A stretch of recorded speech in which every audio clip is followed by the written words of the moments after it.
Quarry പരിശോധനയ്ക്കെത്തിയ geology ഉദ്യോഗസ്ഥരെ തടഞ്ഞ് നാട്ടുകാർ. കൊടിയത്തൂർ ഗോതമ്പ് റോഡിൽ അപേക്ഷ നൽകിയ പുതിയ ക്വാറിയുടെ പരിശോധനയ്ക്കെത്തിയ ജിയോളജി ഉദ്യോഗസ്ഥരെയാണ് നാട്ടുകാർ തടഞ്ഞത്. പ്രതിഷേധത്തെ തുടർന്ന് ഉദ്യോഗസ്ഥർ പിന്തിരിയുകയായിരുന്നു. ഗോതമ്പ് റോഡ് തോണിച്ചാൽ പ്രദേശത്തെ ക്വാറികളിൽ റോഡ് നിർമ്മാണത്തിന്റെ ഭാഗമായി പ്രദേശവാസികൾക്ക് ഭീഷണിയാകുന്ന രീതിയിൽ മണ്ണിട്ട് കൂട്ടിയിട്ട സംഭവത്തിനെതിരെ നാട്ടുകാർ പ്രതിഷേധിച്ചിരുന്നു. ഇതേ തുടർന്ന് മുമ്പ് നാട്ടുകാരുടെ നേതൃത്വത്തിൽ രൂപീകരിച്ച സമരസമിതി പരാതിയും നൽകിയിരുന്നു. എന്നാൽ നൽകിയ പരാതി പരിശോധിക്കാനെത്താത്ത ഗോതമ്പ് റോഡിൽ പുതിയതായി ആരംഭിക്കാൻ പോകുന്ന ക്വാറിയുടെ പരിശോധനയ്ക്ക് ജിയോളജി ഉദ്യോഗസ്ഥർ എത്തിയതിനാണ് നാട്ടുകാരും സമരസമിതിയും ഉദ്യോഗസ്ഥരെ തടയാൻ കാരണം.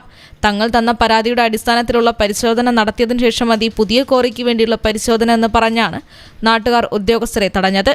തടഞ്ഞ ഉടനെ തിരിച്ചുപോയ ഉദ്യോഗസ്ഥർ കുറച്ചു കഴിഞ്ഞ് സമരസമിതി നൽകിയ പരാതിയുടെ അടിസ്ഥാനത്തിലുള്ള ക്വാറി പരിശോധിക്കാൻ വന്നതോടെ സമരസമിതി പ്രവർത്തകർ ഉദ്യോഗസ്ഥരെ വീണ്ടും തടഞ്ഞു.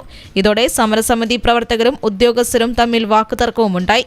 പരാതിക്കാരെ മുൻകൂട്ടി അറിയിക്കാതെയുള്ള പരിശോധന അനുവദിക്കില്ലെന്ന് പറഞ്ഞായിരുന്നു പ്രതിഷേധം.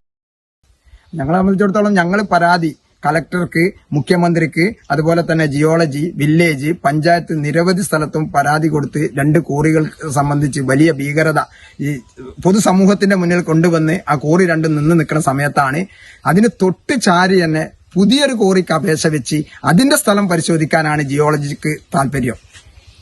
ജിയോളജി അതിനാ വന്നത്. ഈ പറയുന്ന ദിവസങ്ങളിൽ ഇന്ന് ഇവിടെ മറ്റു വഴികളിൽ വണ്ടി കൊണ്ടുപോയിട്ട് ഇതിലേക്ക് ദേ വഴിയില്ല കേട്ടോ. അതിന് ജിയോളജിക്കാരെ പറഞ്ഞിട്ട് കാര്യമല്ല. പക്ഷെ ഞങ്ങളെ സംബന്ധിച്ചിടത്തോളം ഞങ്ങൾ നിലവിലുള്ള കോറികളാണ് തിരയുക. കോറികൾ തിരഞ്ഞപ്പോൾ ഞങ്ങൾ എവിടെയും കണ്ടില്ല. അങ്ങനെയാണ് ഇവിടെ എത്തിപ്പെട്ടത്. ഇവിടെ എത്തിപ്പെട്ടപ്പം ഇതിന് തൊട്ട് ചാരി പുതിയ കോറിക്ക് ലൈസൻസ് കൊടുക്കാൻ വേണ്ടി പേപ്പർ ശരിയാക്കാൻ, അതും ഈ ഹബീബിന്റെ പേരിലുള്ള കോറിക്ക് വേണ്ടിയിട്ടാണ് അപേക്ഷ വെച്ചത്. പ്രതിഷേധത്തെ തുടർന്ന് ഉദ്യോഗസ്ഥർ പരിശോധന നടത്താതെ തിരിച്ചുപോയി.